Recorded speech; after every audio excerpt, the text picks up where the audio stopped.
राजू पिस्ता।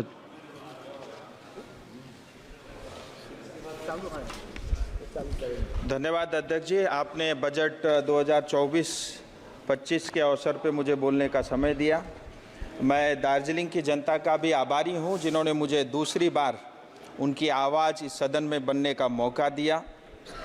और मैं बधाई देना चाहूँगा आदरणीय प्रधानमंत्री मोदी जी को और वित्त मंत्री सीतारमण जी को कि बजट में हर पहलू को ध्यान में रख करके बजट तैयार किया गया। और बजट में खास करके युवाओं की बात की है, यूथ स्किलिंग की, एम्प्लॉयमेंट की और एग्रीकल्चर की, इंफ्रास्ट्रक्चर की, जिसमें अर्बन डेवलपमेंट भी है, रूरल डेवलपमेंट भी है, इनोवेशन की, मैन्युफैक्चरिंग की और वुमेन लेड डेवलपमेंट पर जोर दिया गया है। भारत युवा देश है और आज के हमारे युवा कल का भारत है। और युवाओं के रोजगार और स्किलिंग के लिए भारत सरकार 2 लाख करोड़ रुपए खर्च करेगी और 5 साल में 4 करोड़ 10 लाख युवाओं को रोजगार देने का इसमें लक्ष्य रखा है। और भारत के टॉप 500 फॉर्च्यून कंपनी में उनको 1 साल का ट्रेनिंग भी मिलेगा और उसमें स्टाइपेंड के नाते 5,000 रुपये प्रति माह भी मिलेगा। और जिन युवाओं को पहली बार नौकरी मिलेगी उसको 15,000 रुपये तक भारत सरकार एक बार डायरेक्ट उसको 1 महीने की तनख्वाह देने का काम भी करेगी। इतना ही नहीं, हायर एजुकेशन के लिए 10 लाख रुपए तक का लोन भी मिलेगा और जिसका करीब 3%, करीब 40% हो जाता है ब्याज का, 3% ब्याज जो है भारत सरकार भरेगी।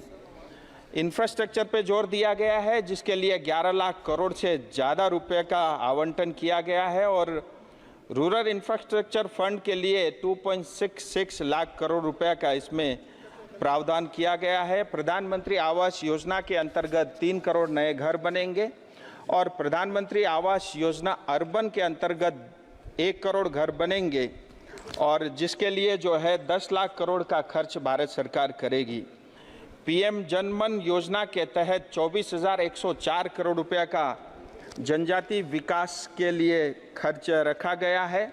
और मैं बधाई देना चाहूँगा प्रधानमंत्री जी को, पहली बार चाय बागान की बात इस बजट में पेश हुई है और नॉर्थ बंगाल और आसाम के चाय बागान में काम करने वाले श्रमिक, जिसमें ज़्यादातर महिलाएं रहती, उनकी बच्चों की एजुकेशन और उनकी जो है देखरेख के लिए 1,000 करोड़ रुपए का जो है आवंटन बजट में हुआ है। मैं नॉर्थ बंगाल और आसाम की जनता की ओर से प्रधानमंत्री जी को बधाई देना चाहूँगा। सर, मैं बात अभी बंगाल की करता हूँ। आज़ादी के समय बंगाल बेस्ट बंगाल था, जिसको आज टीएमसी ने सबसे वर्स्ट बंगाल बनाया है। कोई बात चिल्लाते रहो, मैं आंकड़े आता हूँ, मैं आंकड़े के साथ I'll talk only on budget. Budget पे ही बोल रहा हूँ सर। और जो काम ईस्ट इंडिया कंपनी करती थी, आज टीएमसी पश्चिम बंगाल के साथ वही व्यवहार कर रही है। अनेक योजनाएं, जिसमें मनरेगा हो, स्वच्छ भारत हो, प्रधानमंत्री ग्राम सड़क योजना हो, आवास योजना हो, आरआईडीएफ का फंड हो, मुफ्त राशन हो, बॉर्डर एरिया का डेवलपमेंट फंड हो, हर जगह घोटाला है। यहाँ तक कि शिक्षा को भी इन्होंने नहीं छोड़ा।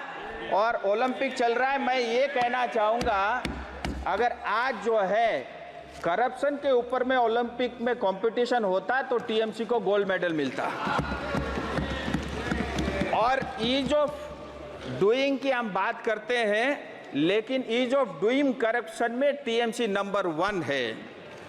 पश्चिम बंगाल को 7 लाख करोड़ का कर्जा ये टीएमसी की देन है।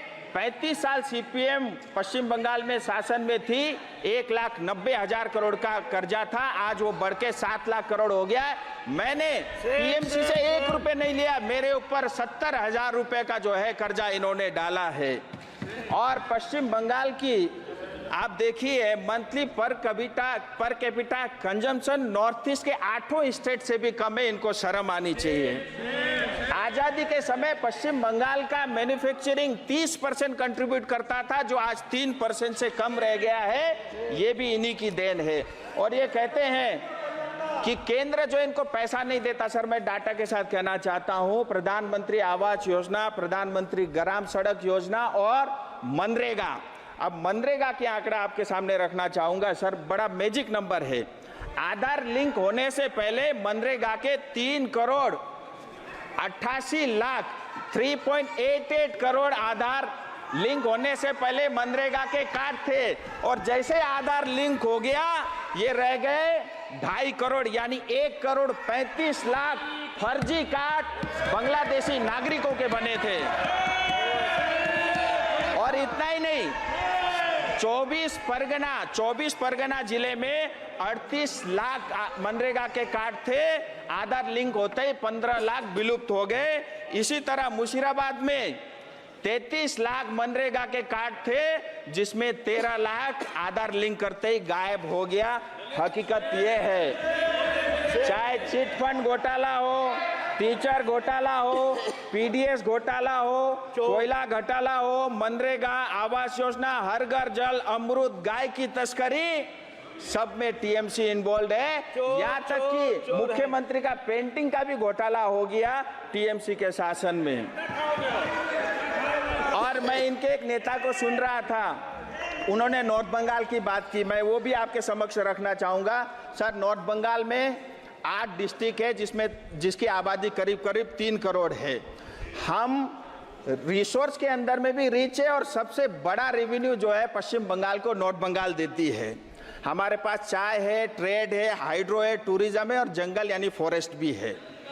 और उसके मतलब इतना कुछ होते हुए भी, हमारा कंट्रीब्यूट होते हुए भी, पश्चिम बंगाल का सालाना बजट है 3.88 लाख करोड़ रुपया, लेकिन नॉर्थ बंगाल डेवलपमेंट बोर्ड को मिलता है 860 करोड़ रुपया। शायद दीदी को पता भी नहीं होगा, जो पूरे बजट का 0.002% है। हमारे चाय बागान बंद हो रहे हैं, हमारे सिंकोना बागान बंद हो चुके हैं। इन्होंने सिर्फ नॉर्थ बंगाल को ठगा है और हमको सिर्फ लूटा है। नॉर्थ बंगाल के लोग स्वाभिमानी हैं, हम अपने पैरों पे खड़ा होना चाहते हैं। नमस्ते दीदी। इतना ही नहीं, इन्होंने कहा बजट में पश्चिम बंगाल को कुछ नहीं मिला। मैं कुछ आंकड़े आपके समक्ष लेके आया हूं। बजट में 93,000 करोड़ रुपया सिर्फ पश्चिम बंगाल को मिल रहा है, जो महाराष्ट्र से ज्यादा है। 1.5 लाख करोड़ रुपया इंटरेस्ट फ्री, 50 साल तक आपको ब्याज नहीं देना है, यह पश्चिम बंगाल के लिए भी है। पूर्वोदय योजना, जिसके अंतर्गत कलकत्ता से लेकर के अमृतसर से लेकर के कलकत्ता तक इंडस्ट्रियल कॉरिडोर बनेगा, जिसमें पश्चिम बंगाल के युवाओं को रोजगार के नए अवसर मिलेंगे। अर्बन हाउसिंग 1 करोड़ बनेगा, जिसमें कलकत्ता, दुर्गापुर, आसनसोल, सिलीगुड़ी जैसे शहरों को इसका लाभ मिलेगा। 2 करोड़ आवास योजना बनेगी। इतना ही नहीं, रेलवे के लिए रेलवे की तरफ से 14,000 करोड़ रुपया आवंटन हुआ है, और ऑलरेडी 60,000 करोड़ के रेलवे के काम पश्चिम बंगाल में चल रहे हैं। 100 नए अमृत स्टेशन बनेंगे, जिसमें सिलीगुड़ी और जलपाईगुड़ी भी है। अब मैं तिस्ता फ्लड की बात करता हूं। इनके एक नेता ने कहा था तिस्ता फ्लड में सिक्किम को पैसा मिला, पश्चिम बंगाल को कुछ नहीं मिला। हकीकत यह है, जैसे ही फ्लड हुआ अक्टूबर 2023 को, सिक्किम ने इसको डिजास्टर घोषित किया, और एसडीआरएफ एनडीआरएफ का 10% पैसा जो है वहां की जनता को मिला, और पश्चिम बंगाल ने डिजास्टर घोषित नहीं किया। हमारी जनता को कुछ नहीं मिला। इस बजट में मैं वित्त मंत्री जी को बधाई देना चाहूंगा। 11,500 करोड़ का जो है आवंटन किया है, जिसमें बंगाल को 1,200 करोड़ रुपए मिलेगा। अब आपके माध्यम से मेरा बंगाल सरकार से निवेदन है, तिस्ता फ्लड पीड़ित को यह पैसा मिले।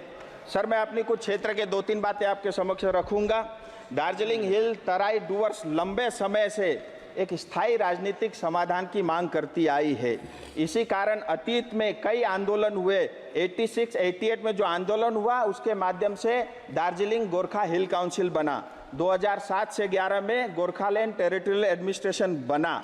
जो सेमी ऑटोनोमस बॉडी थी, उसको पश्चिम बंगाल ने चलने नहीं दिया। और हमारे क्षेत्र में आए दिन बहुत तेजी के साथ डेमोग्राफी चेंज हो रही है। हमारा बहुत ही सेंसिटिव इलाका है, जिसमें बांग्लादेश, नेपाल, भूटान और बगल में चाइना भी लगता है। और वोट बैंक के कारण बांग्लादेशी और रोहिंग्या आए दिन चाय बागान में अपना घर बना रहे हैं। मैं आपके माध्यम से भारत सरकार से निवेदन करता हूं, हमारे मूल निवासी गोरखा, आदिवासी, कोच, मेचे, राभा, टोटो, राजवंशी, बंगाली भाषी, हिंदी भाषी समुदाय आज खतरे में है। इसलिए इस क्षेत्र का स्थायी समाधान, और वो भी भारत के संविधान के अंतर्गत हो, जिसमें टीएमसी का कोई हस्तक्षेप उसमें ना हो। इतना ही नहीं, गोरखा समुदाय में 11 जनजातियां जो आज़ादी के समय 51 के सेंसस तक जो है ऑलरेडी ये हिल ट्राइब के नाते जाने जाती थी, जिसमें भुजेल, गुरुंग, मगर, नेवार, जोगी, खस, राई, सुनवार, थामी, याखा यानी देवान और धीमाल, ये 31, 41, 51 के सेंसस में भी ये जनजाति थे। मैं सरकार से निवेदन Conclude करता the हूँ speech. सर, बस 2 मिनट, इनको नहीं, नहीं। जनजाति का दर्ज जल्दी मिले। सर, इसका एक बड़ा कारण भी है। More than 10 भारत और minutes you have नेपाल एक spoken. मित्र देश है। 1950 इंडो नेपाल फ्रेंडशिप ट्रीटी का जो धारा 7 है, जिसके लिए उस धारा के अंतर्गत जो भी भारतीय गोरखा है उसको नेपाली कहा जाता है, नेपाल के सिटीजन कहा जाता है। इससे हमको बहुत पीड़ा है, तकलीफ है। आए दिन हमारे जवान भारत माँ की सेवा करते हुए सरहद में बलिदान होते हैं। Thank you. और मैं आपके माध्यम से चाहता हूँ Thank ये you. जनजाति का दर्ज, श्री बस सर, उज्ज्वल 2 मिनट खत्म, उज्ज्वल जनजाति रमन का दर्ज सिंह। जल्द से जल्द मिले, तीसरा बार महोदय, पीड़ित को उनका अधिकार मिले। आपने We focus on making students future ready with the needs of industry. By acquiring skills, make students competitive in their careers. With relevant skills, making students are more marketable.